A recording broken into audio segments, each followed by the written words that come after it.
Hola amigos de toda Latinoamérica, mi nombre es José David Pastrán, yo soy el técnico encargado en la casa del sensor y este es su programa Mecatrónica TV.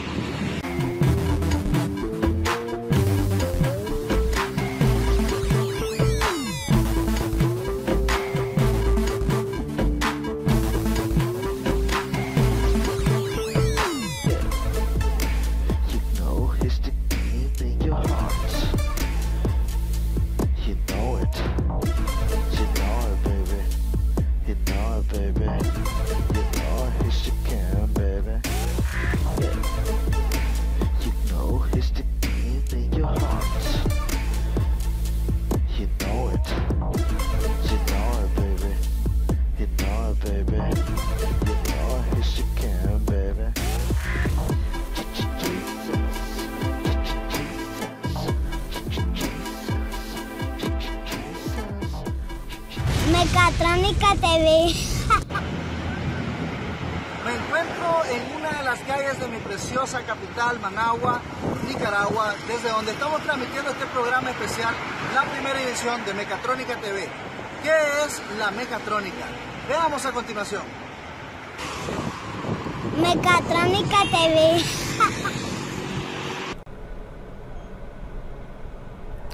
Hola amigos de Mecatrónica TV, mi nombre es Anielka Gaitán y estaré compartiendo con ustedes este segmento.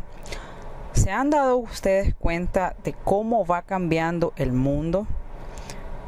Todo a nuestro alrededor está cambiando día a día. La tecnología cada vez abarca más áreas de las que podamos imaginar, pero aquí es donde tiene sentido la mecatrónica. Aunque mecatrónica se escucha como un término complejo, intentaremos explicarlo de la manera más fácil. ¿Qué es la mecatrónica? La mecatrónica es la función o combinación de varias ingenierías.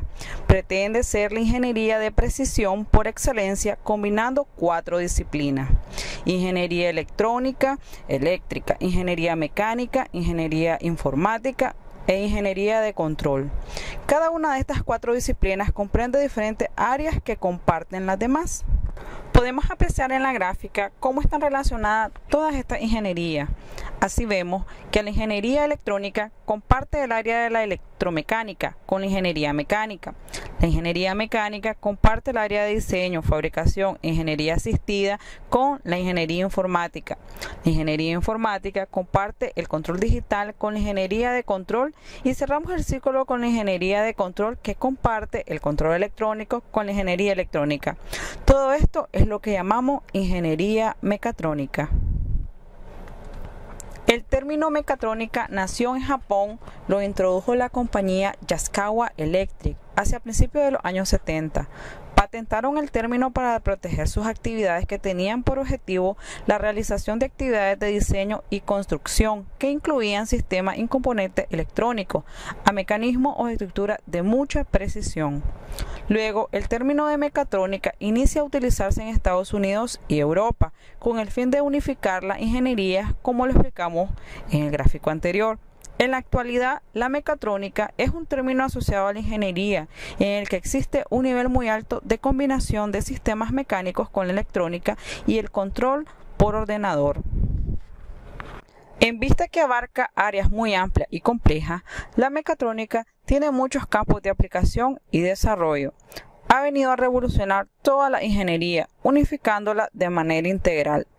La mecatrónica nace para suplir 3 necesidades latentes. La primera, encaminada a automatizar la maquinaria y lograr así procesos productivos ágiles y confiables. La segunda, crear productos inteligentes que respondan a las necesidades del mundo actual. Y la tercera, por cierto, muy importante, armonizar entre los componentes mecánicos y electrónicos de las máquinas, ya que en muchas ocasiones era casi imposible lograr que tanto mecánica como electrónica manejaran los mismos términos y procesos para hacer o reparar equipo. Las principales industrias que utilizan la mecatrónica son empresas de la industria de la automatización, empresas que utilizan sistemas o elementos computarizados y electromecánicos para controlar maquinaria y o procesos industriales. También las empresas de la industria de manufactura flexible, son aquellas que se dedican a fabricar sistemas o componentes eléctricos o electrónicos de forma automática. Por tanto, la mecatrónica puede aplicarse a muchos campos, desde la medicina hasta la minería, pasando por la industria farmacéutica, industria mecánica, automovilística, textil, comunicaciones, alimentación, comercio, en fin, en todo lo que hoy en día vivimos. La fabricación de productos como robots, automóviles, órganos humanos biónicos, naves aeroespaciales, aviones, están basados ya en esta disciplina. Autotrónica es el término que se ha adaptado para la mecatrónica de la industria automotriz. Es el estudio de la mecatrónica aplicada en los automóviles modernos computarizados, con la utilización de la microelectrónica, sistemas computacionales y programas para el diagnóstico y mantenimiento del automóvil en óptimas condiciones. Para concluir, se podría decir que la mecatrónica es una combinación de ingenierías diferentes. Un sistema mecatrónico puede ser, por poner un simple ejemplo, un vehículo que tiene su parte mecánica, electrónica y un software. Este ejemplo ilustra la necesidad que un profesional combine áreas de la ingeniería en una disciplina más global e integradora. Y para eso está la ingeniería mecatrónica. Mecatrónica TV. Los vehículos de hoy en día traen mucha electrónica. Lo que nosotros conocemos como sistemas de ABS, sistema de bolsa de aire, sistema de confort, inclusive las luces están siendo comandadas por diferentes módulos. Entonces, cuando se nos enciende una luz en el tablero, un warning light, ¿qué es lo que nosotros esperamos recibir de servicio cuando vamos y hacemos un escáner? ¿Qué es exactamente lo que recibimos por ese servicio? Esa sería algo de la nota que tiene a continuación la ingeniera Nelka Gaitán. Veamos.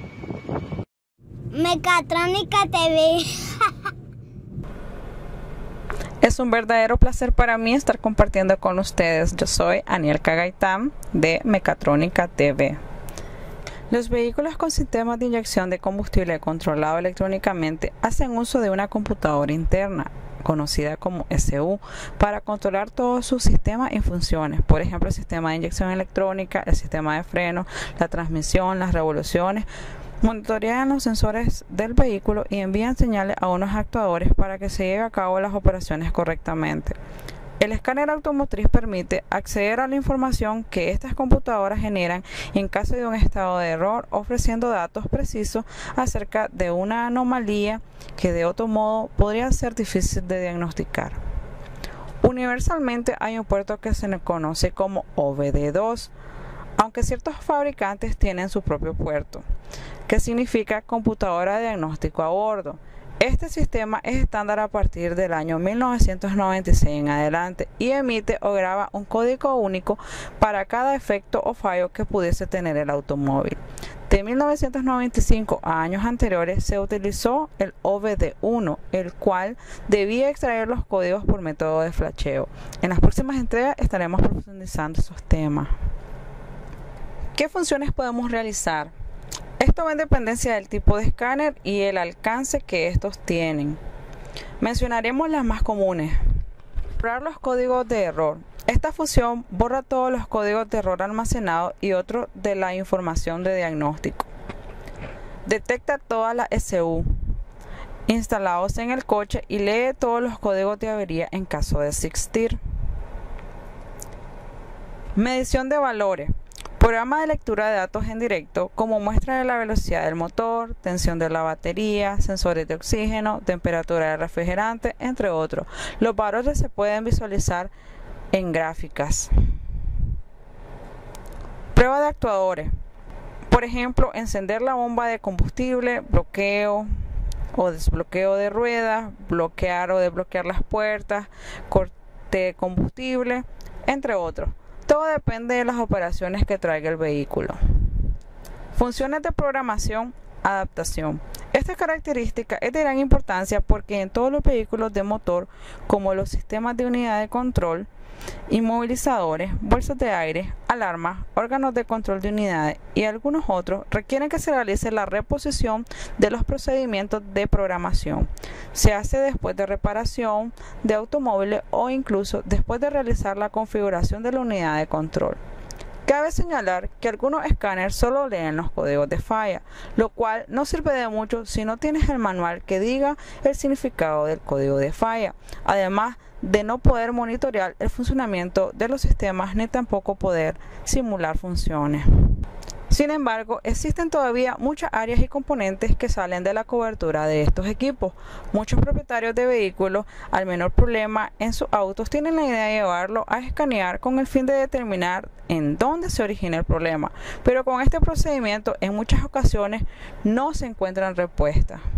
Un buen diagnóstico no dependerá completamente de un escáner, ya que en ocasiones hay fallas que están presentes en el vehículo, pero no activan la luz testigo 1000 o check engine.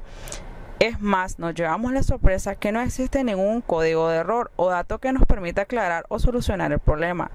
Es en ese momento en que entran otros equipos como el osciloscopio, sondas de tiempo de quemado, simulador de sensores, entre otros, que son aportadores de más información para un diagnóstico más completo.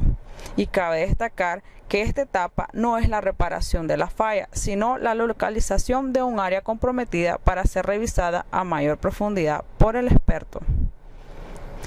Es por eso que consideramos que en el diagnóstico automotriz deben existir tres cosas fundamentales: equipos de diagnóstico, los cuales pasan a tercer plano si no contamos con información, ya sea manuales del fabricante o boletines técnicos, capacidad del técnico para interpretar, identificar, analizar y corregir el problema basado en conocimientos adquiridos y preparación profesional. Para finalizar, cuando la luz en el tablero llamada Check Engine o Service Engine Zoom se enciende en el tablero de su vehículo, es un indicativo que algo ocurre. Es importante llevar su vehículo donde un técnico especialista en sistemas de inyección electrónica que tenga los equipos profesionales y necesarios para el correcto diagnóstico. Las causas más comunes por las que se enciende el check son las siguientes: problemas en el sistema de emisión, problemas en el desempeño del motor, problemas en la mezcla de combustible, problemas eléctricos, problemas en el tren motriz, mal funcionamiento de un sensor o un actuador. Es importante recalcar que el vehículo está compuesto por varios sistemas mecánicos, eléctricos, electrónicos y todos trabajan de una manera integral. Esto ha sido todo por esta ocasión. Hasta la próxima. Seguimos, amigos, en nuestro programa Mecatrónica TV. Ahora vamos a la parte del boletín técnico. En esta ocasión vamos a comenzar a hablar de qué son los sensores de oxígeno, para qué sirven y cómo funcionan. Continuamos. Muy buenas, amigos. Un saludo desde Managua, Nicaragua, ¿verdad? Todos nuestros televidentes de Mecatrónica TV. En este primer programa, en la parte técnica, en la mecatrónica, les traemos un tema muy interesante, un tema que tiene que ver con los sensores de oxígeno, cómo funcionan, de dónde viene, cuál es su origen, en qué sirven, cómo funcionan con la computadora, qué es lo que ellos ayudan a hacer dentro de los sistemas. Y pues bueno, queríamos entrar nosotros con un tema como los sensores de oxígeno porque en ocasiones es lo que más nos preguntan nuestros clientes. Siempre, si salís rechazado en la emisión de gases, el técnico de emisión de gases te dice, bueno, tiene que ir a cambiar el sensor de oxígeno. Si andas la luz del check encendida, mucha gente te dice el sensor de oxígeno. Y la cuestión es que el sensor de oxígeno se ha convertido en la causa de todos los males del vehículo. Pero tenemos que comprender el sensor de oxígeno, saber de qué se trata, para poder también nosotros, primeramente como técnicos, dirigido a los técnicos, saber cómo funcionan para poder diagnosticarlo. Y segundo, a los dueños de vehículos, saber cómo trabajan para que así ellos puedan notar si tienen algún problema verdaderamente con un sensor de oxígeno. Esta es la primera parte. Vamos a tener partes diferentes. Cada 15 días vamos a estar sacando el programa Mecatrónica TV, y dentro del programa tenemos este segmento que es Mecatécnica, ¿verdad? Entonces seguimos con el programa, todo lo que es la parte de los sensores de oxígeno, y tenemos, ¿verdad?, la siguiente filmina que dice, ¿qué es una sonda lambda? Podríamos decir que una sonda lambda, comúnmente llamado sensor de oxígeno, mide la concentración de oxígeno en los gases de escape antes que puedan sufrir alguna alteración, ya que ésta se sitúa directamente a la salida de los gases en el tubo de escape, proveyéndonos los valores como la riqueza de la mezcla aire-combustible mediante la tensión que genera el mismo.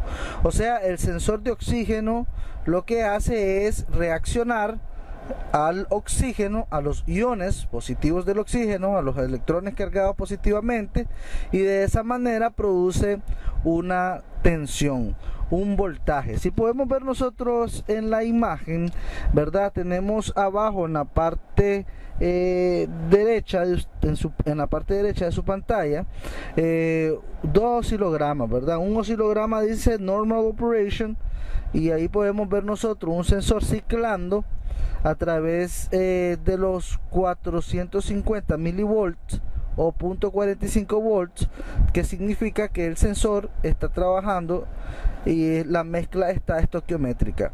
Abajo de eso tenemos condición de pobre en lean condition, ahí donde dice 0.3 volts, y arriba tenemos 0.6 donde tenemos condición de rico. Si podemos ver en el oscilograma, es que está abajo, dice ahí engine running lean, dice que el motor está situado en lo que nosotros llamamos mezcla pobre. Podemos ver nosotros que está ciclando el sensor, aún llega a pasar por la barrera de los 450 milivolts, pero está trabajando en terreno pobre. Ahora, por el contrario, vemos los otros oscilogramas donde dice engine running rich, o sea que el motor está corriendo rico. ¿Qué pasa? Está pasando siempre por los 450 milivolts, pero está trabajando en régimen de rico. Y pues abajo tenemos uno que dice bad sensor, o sea, el sensor está trabajando de manera limitada, no está mandando la corriente con la rapidez necesitada por la computadora. ¿Por qué el oxígeno?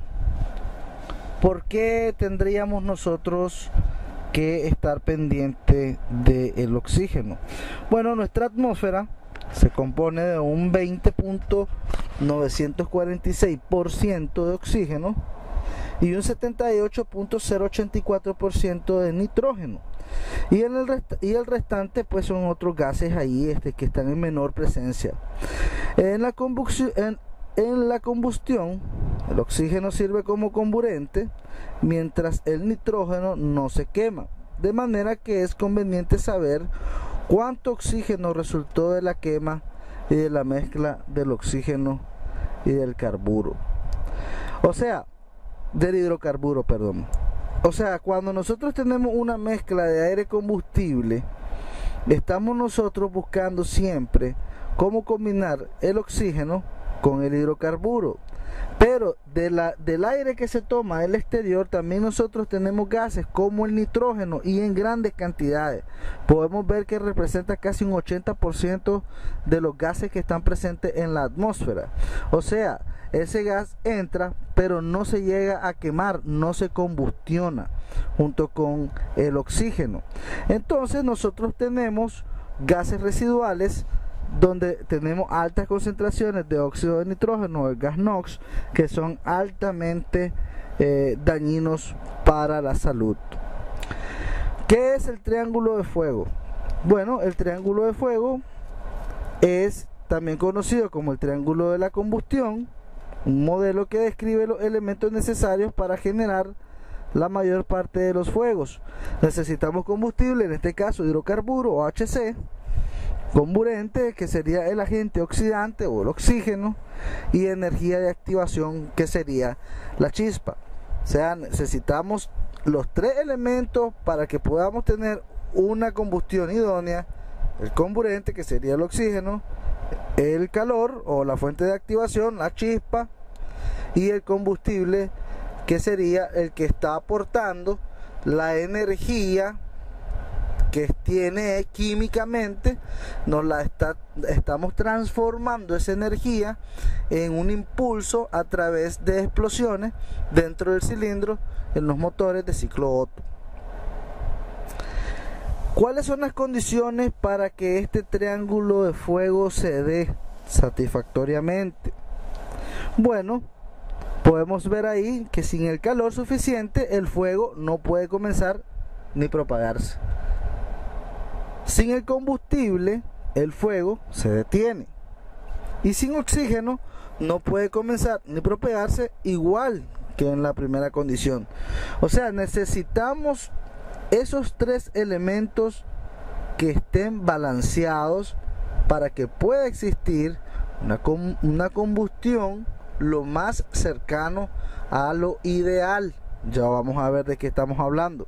O sea, si tenemos, a veces podemos tener fallas nosotros, que un inyector está abriendo demasiado, está dejando pasar mucho combustible, y tenemos restricciones con el aire porque tal vez tenemos el filtro de aire tapado, no lo hemos cambiado, no hemos hecho un mantenimiento preventivo, y al mismo tiempo tenemos cables de alta tensión, o tenemos bobinas que están en ya malas condiciones, chisperos o bujías de encendido que ya están en tiempo de cambio, lo cual no nos proveen una chispa adecuada para que se pueda dar la combustión.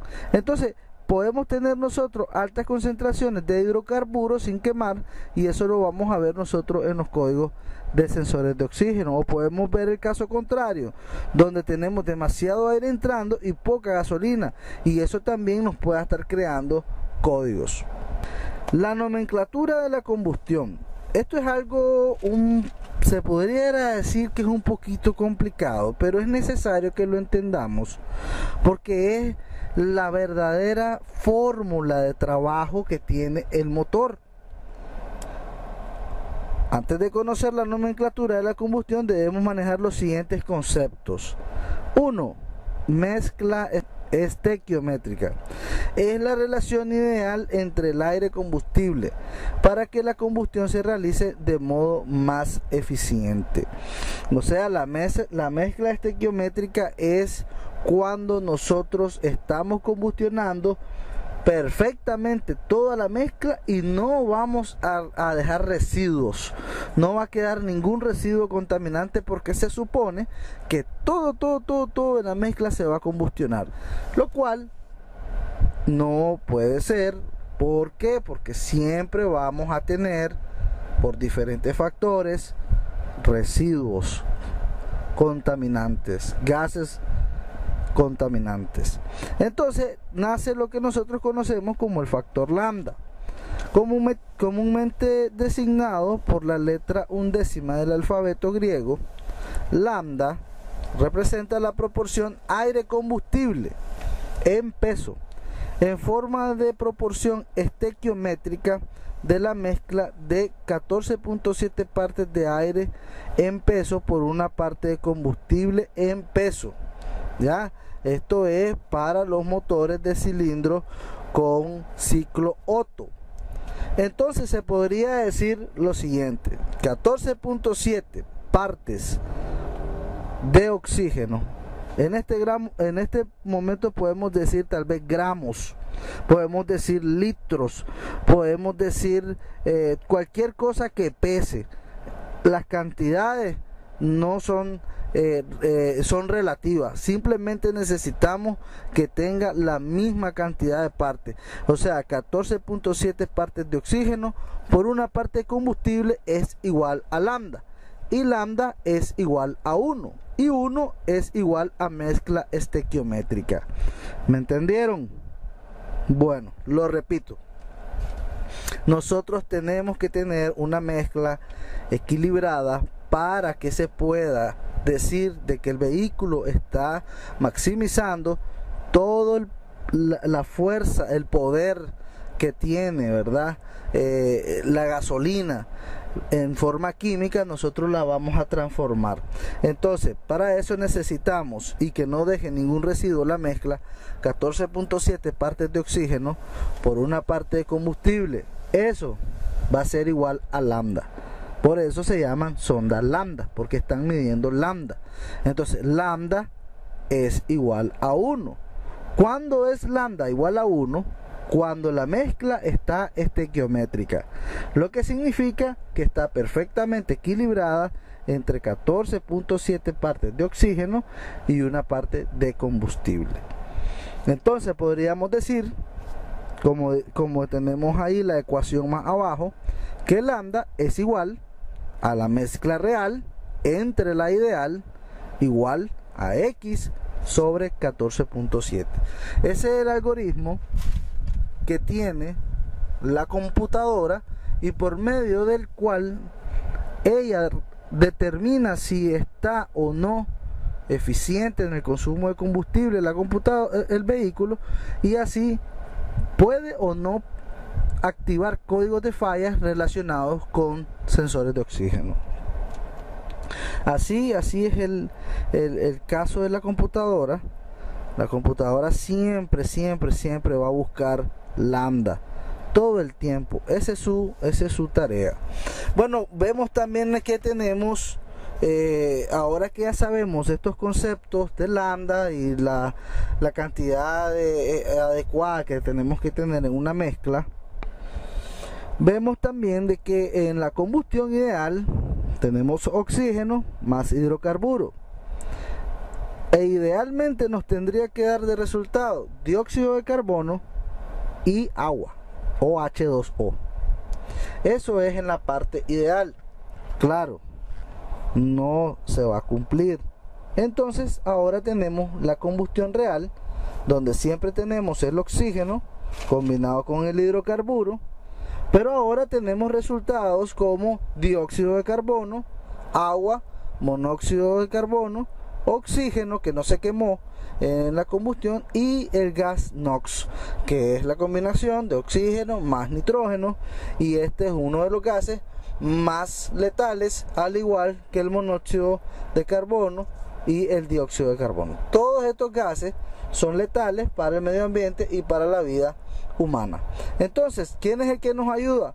Porque hay una gran disyuntiva. Si nosotros estamos combustionando bien, entre mejor estemos combustionando, más CO2 vamos a producir.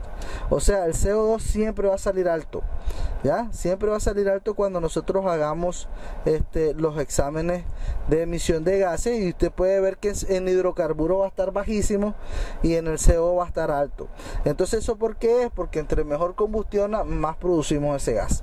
Entonces, el convertidor catalítico lo que ayuda es a reducir estos gases por medio de un proceso químico. Entonces, la evolución de los sensores de oxígeno ha sido de esta manera. Desde su aparición en las aplicaciones de automoción en la década de 1970, el objetivo del sensor lambda ha sido ayudar al medio ambiente en la reducción de gases, como estábamos mencionando. Esto lo vamos a lograr con la ayuda de un convertidor catalítico. El alma del sistema de emisiones de gases es el convertidor catalítico. Esto va a transformar los gases nocivos en gases inofensivos para la atmósfera mediante el proceso químico y grandes temperaturas. Ya lo hemos explicado anteriormente. Un catalizador, su temperatura de trabajo puede andar rondando entre los 400 y los 600 grados. Entonces está extremadamente caliente. Pero ¿qué es lo que ocurre? A esa temperatura es la temperatura ideal para que el catalizador pueda separar los átomos de los gases nocivos, adhiriendo oxígeno y cambiando la nomenclatura de los mismos.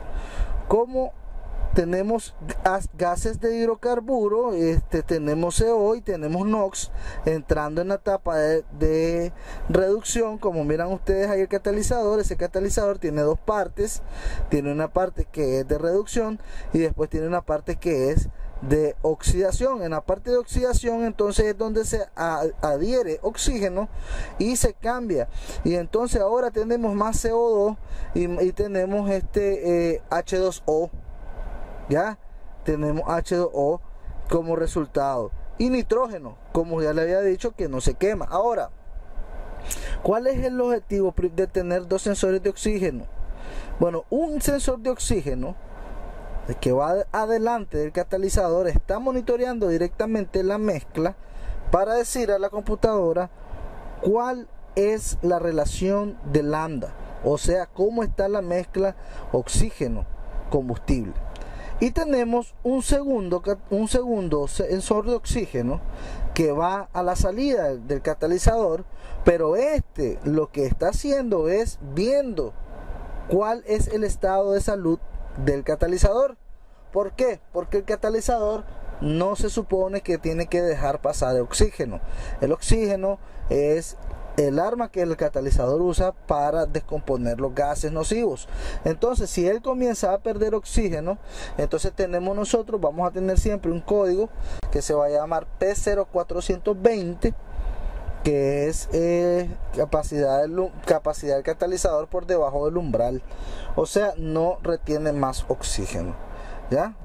Entonces vamos a ver cuál ha sido el avance de los sensores, y tenemos aquí en la década de los 70 el sensor de una línea de circonio tipo thimble, que necesita de calor de gases de escape para funcionar. Tiene corto tiempo de vida, no es adecuado para su montaje después del catalizador, y la conexión a tierra por el tubo de escape está sujeto a mal funcionamiento por mal contacto. Estos son de los primeros sensores que nosotros mirábamos y todavía vemos en algunos vehículos, pero ya ese tipo de sensor necesita del calor de la combustión, necesita del calor de los gases de escape para comenzar a trabajar, ya que el sensor de oxígeno también trabaja entre 400 a 600 grados. Entonces, si él tiene que estar muy caliente para trabajar, el tiempo que pase entre frío y caliente, ese motor va a estar consumiendo demasiado combustible y su mezcla no va a ser para nada estequiométrica. El sensor de dos líneas de circonio thimble mejora la conexión a tierra con un cable adicional. Es el mismo sensor, pero ahora el fabricante, en lugar de dejar de que haya un polo a tierra o una masa que esté activando el sensor, pone directamente una corriente de masa al sensor para hacer que funcione más rápido. Entonces, de esa manera se mejora un poco la transmisión de datos. En 1980 sale el sensor de 3 cables tipo dedal, conserva las características del sensor de una línea, pero esta vez viene con un elemento calefactor. Se activa con mayor rapidez cuando el motor arranca, se puede instalar en un lugar fresco, alargando su vida útil, y se puede utilizar antes y después del catalizador.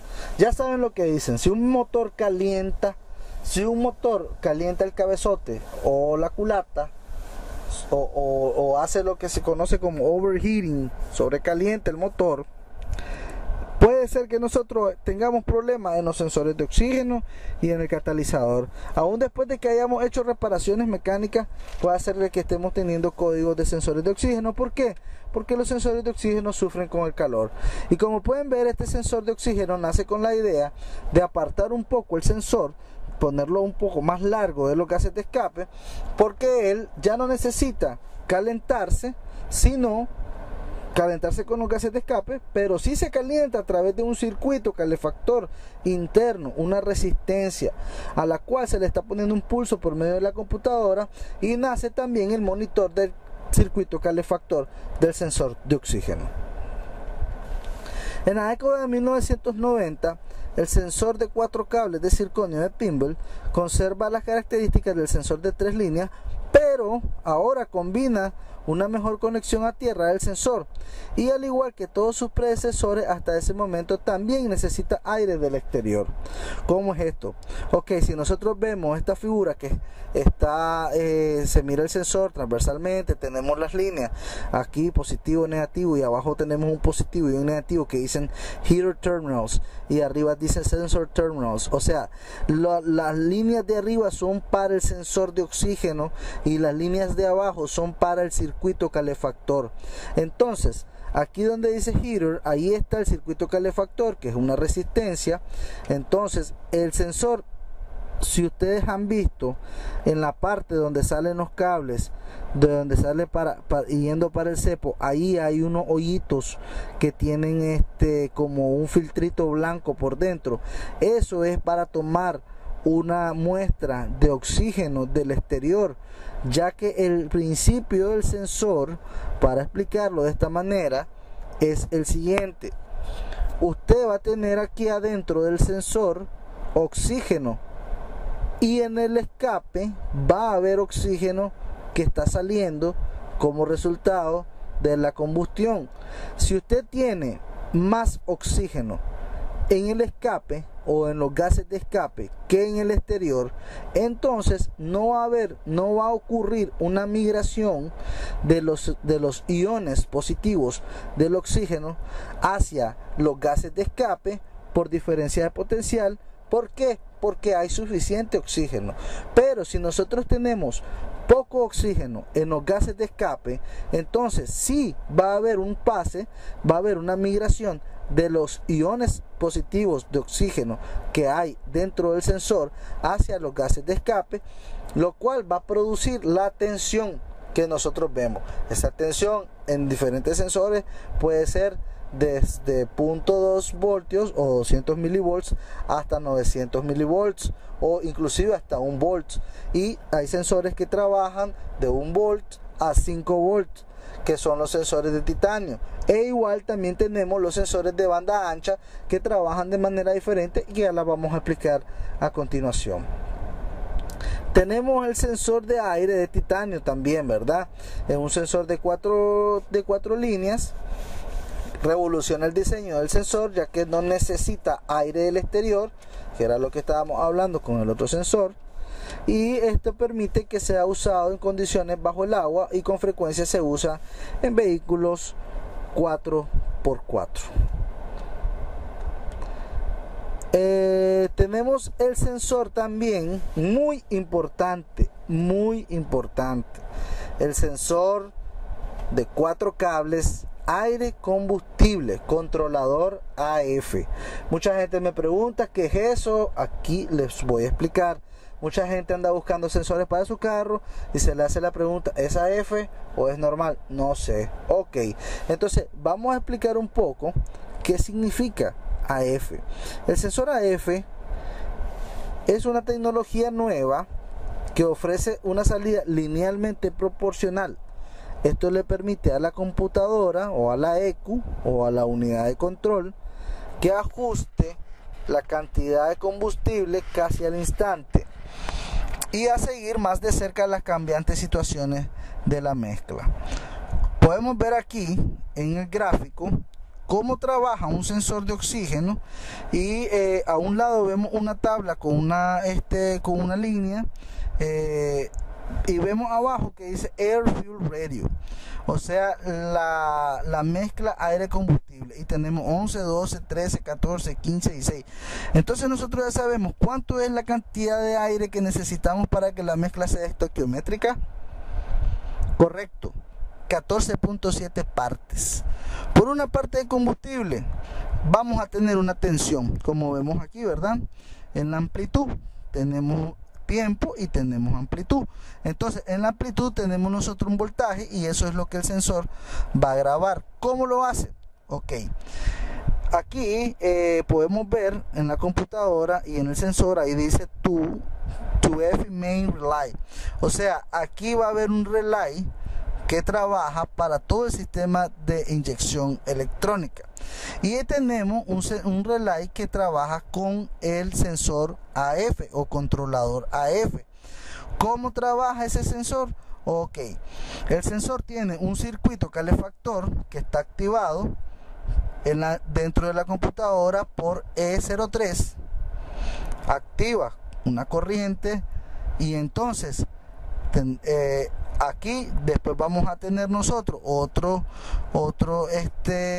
transistor que está poniendo o está quitando corriente, pero en miliamperios. No vamos a ver nosotros nunca una señal normal de oscilación, sino que aquí lo que tenemos que ver nosotros es que el valor de lambda siempre va a ser igual a 3.3 voltios. Entonces, si la resistencia que está arriba, nosotros en los datos en vivo vemos que el valor de lambda en voltaje está en 3.3 voltios, entonces quiere decir de que la mezcla está estequiométrica, y si está en 3 voltios quiere decir de que no hay tensión en el sensor. Entonces, si nosotros vemos que el ajuste de combustible está 3.3, 3.4, 3.3, 3.2, 3.1, entonces está oscilando, y vamos a ver nosotros una oscilación también en la corriente de la bomba que dice pump, Oxygen Sensor Pump en la línea de datos en vivo, y nosotros vamos a ver variaciones de miliamperios. Son corrientes pequeñas. Pero ¿qué es lo que lo que el sensor hace con eso? Bueno, el sensor dentro de él va a tener una cámara donde se guardan iones de oxígeno, y entonces si nosotros tenemos una mezcla muy pobre y hay poco oxígeno, entonces esta bomba se va a encargar de bombardear, valga la redundancia, a la recámara donde se está sensando el oxígeno, para que el sensor diga a la computadora que la mezcla está estequiométrica y la computadora mantenga el pulso de inyección. De esa manera se maximiza el recurso. Pero ¿qué pasa cuando esto no puede ser hecho? Entonces se marca un código, porque la computadora no puede comandar la bomba de oxígeno interna en el sensor. Entonces eso es una forma de darnos cuenta de cómo trabajan los sensores de banda ancha. También tenemos el sensor planar, en el año 2000, que funciona con un elemento pequeño que se combina con un calefactor, y esto indica que hay menos masa combinando el calor, permitiendo que haya entrada en funcionamiento mucho más rápida. Un sensor planar comienza a trabajar más rápido. Tenemos entendido un sensor normal puede estar trabajando en 500 milivolts, ya un sensor planar puede dividir eso a la mitad. Entonces es un sensor que está trabajando muy rápido, y a la computadora le interesa, porque de esa forma también ella va a hacer su ajuste de combustible. Entonces estamos hablando ahora un poco de la célula de Nernst, que es el principio que les explicaba, donde los iones de oxígeno migran por diferencia de potencial para mantener lambda, que es lambda igual a 1, lo que significa 14.7 partes de oxígeno por una parte de combustible. Entonces, también hablamos mucho del sensor de circonio. Hay que ver cómo trabaja, qué es el circonio. Bueno, el circonio, al estar sobre los 400 grados Celsius, es capaz de reaccionar electrónicamente a la diferencia de concentración de iones de oxígeno. Quiere decir que si se encuentra una concentración más alta de oxígeno en su interior, o muestra de la atmósfera, que en el exterior, los gases de escape, se crea una diferencia de potencial más conocida como voltaje, el cual es amplificado por una película de platino, llegando a un máximo de 1 voltio cuando exista una gran diferencia entre ambas caras. De esta característica eléctrica, su funcionamiento y aporte al sistema, pues si existe una mezcla pobre en el escape, no existirá voltaje o será muy bajo, que es lo que venimos explicando. Cabe recalcar que la señal, al pasar por los 450 milivolts, se dice que está en ventana lambda, o que la mezcla es estequiométrica. Como miran ustedes ahí el gráfico, esa línea que se mira en medio, esa es la que se conoce como ventana lambda, donde todos los gases están equilibrados. Más para adelante tenemos mezcla pobre, como dice ahí, y más para atrás mezcla rica. O sea, más para atrás tenemos mucha gasolina, poco oxígeno, y más para adelante mucho oxígeno, poca gasolina. Entonces eso sería, ¿verdad? En primera instancia lo que vamos a abordar en esta parte, la parte técnica. Vamos a seguir dando más. Vamos a comenzar todo un referente del sistema de OBD2, cómo funciona, cómo se diagnostica. Hay más información acerca de los sensores de oxígeno. Esto solamente fue la punta del iceberg. Entonces, para poder acceder a él es totalmente gratuito, no hay ningún costo. Esto es un cursito que se va a dar, información técnica que se está facilitando a través de Mecatrónica TV, pero tienen que estar suscritos al canal de YouTube. Entonces les invitamos a suscribirse al canal de YouTube para que estén atentos. Estas conferencias pequeñas las pueden ir grabando, pueden estudiar acerca de ello y les va a servir mucho esta información. Entonces no me queda más que decirles que el Señor los bendiga y espero que les haya sido de mucho provecho la información. Muchas gracias. Buenos amigos, esto ha sido todo por este programa. Que el Señor les bendiga. Es el primer programa que estamos llevando a cabo, Mecatrónica TV. Un saludo a toda Latinoamérica, Perú, México, Argentina, todos nuestros amigos alrededor del mundo. Que el Señor los bendiga y hasta la próxima. Mecatrónica TV.